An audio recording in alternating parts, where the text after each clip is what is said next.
Hello, and welcome to my first Spiritual Love, episode 1, Chakras. So today I've got this trippy double vision going on. That was really hard to hold it in this middle zone. I've got some nice Zen music, so you can listen to this lesson about chakras that I have written from resources that I will quote at the end. Right. The root chakra, or the Muladhara. The root chakra is also known as the Muladhara. This is located at the base of the spine, connecting to the first 3 vertebrae. This chakra is responsible for your sense of safety and security. The word Muladhara comes from the Sanskrit words mula, meaning the root, and adhara, meaning support or base. This is the first of the chakras, and by balancing the root chakra, this creates a solid foundation for the opening chakras above. Imagine that you are laying the foundations for a house in which you are going to live for a long time. A solid foundation will easily allow you to expand and build levels on top of it, adding more and more weight. With an unstable foundation, the house will collapse or start to fall away. Where there is a stable foundation, this will be prepared for all the changes that lay ahead. This is a story from my childhood. So there are 3 men in the desert, and they were told that in order to survive, they will need to build a house for the night. And only when they have done may they go off and do as they wish. The first thinks he's very clever and quickly builds his out of sand, watches the third pulling over huge rocks. He then goes off to find food for himself. The second man made his out of sticks, a better structure than the one of sand. As he finishes, he also notices the third, only half done, still pulling over large rocks. He then goes off to where the first man went, looking for food. As the third man finally pulls the last rock together, a storm starts, and they were told that they now must stay in the house that they have built for themselves. Within seconds, the house made of sand disappeared with the winds, leaving the foolish man standing alone. The sticks of the second structure fly off one by one as the winds get heavier until there is nothing left of the house. The 2 men stood there as they see the rock house being unmoved. The moral of this story is that if you don't have patience in building the foundations of yourself, then the rest of your being will fall away when difficult situations and negativity comes into play. Also, a good tip to take from this is that nothing worth having is easy. You might have concerns about why you might have landed in the desert, or even where your next meal is coming from.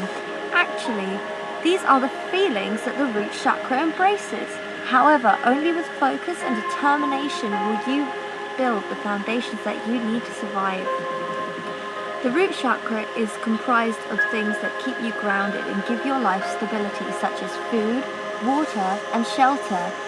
There are also emotional needs, such as letting go of fear, and these are met with your feeling grounded and safe. This will help you not to worry so much from day-to-day tasks. Whether or not you feel secure now has often less to do with what you have at your disposal, and more with how safe you felt as a child. When you consider psychologist Erik Erikson stages of development, the first stage, trust, versus the mistrust, is closely related to your root chakra development. As infants, if your caregivers readily gave you what you needed to survive, with constantly, you felt secure in the world. You felt that the world was a place that could be trusted and provide your basic needs.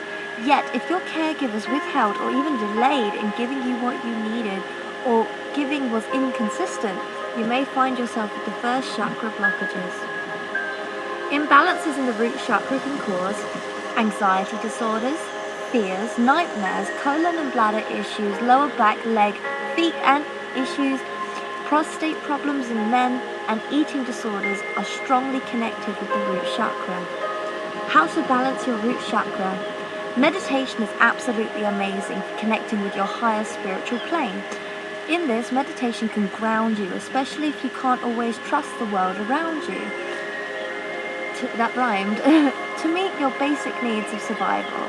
Connecting with your higher self and putting trust into a higher power than yourself will give you what you need to feel safe. This obviously won't put a plate of food in front of a starving family or provide shelter. However, this will put you into a better emotional and mental state to deal with the problems in front of you. However you perceive this higher power as consciousness, Mother Nature, God, Spirit, or even aliens, connection to the universal energy will bring you a sense of peace and stability. The animals in the forest have no idea when they when they will find food each day, yet somehow they trusted nature to provide for them. Something to try at home. So, the sense organ that corresponds to the first chakra is smell, while meditation focuses on the tip of your nose to help align the root. Bring forth the qualities that you need to balance your root chakra.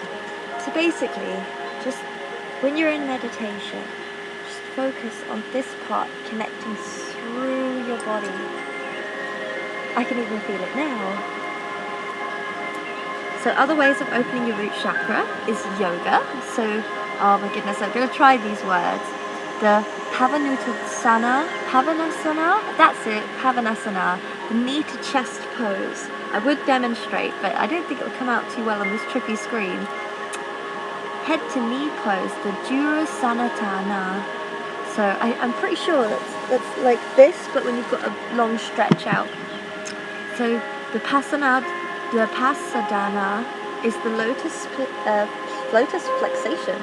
So I know the lotus position, which is you can either put your feet together and hold them in, or you could sit cross-legged but tuck them in and keep your mind. The Malasana, the squatting pose. Now I'm definitely not going to demonstrate that right now, but you can definitely look all these poses up on the yoga tutorials that are on YouTube, or even go to a yoga class and ask them.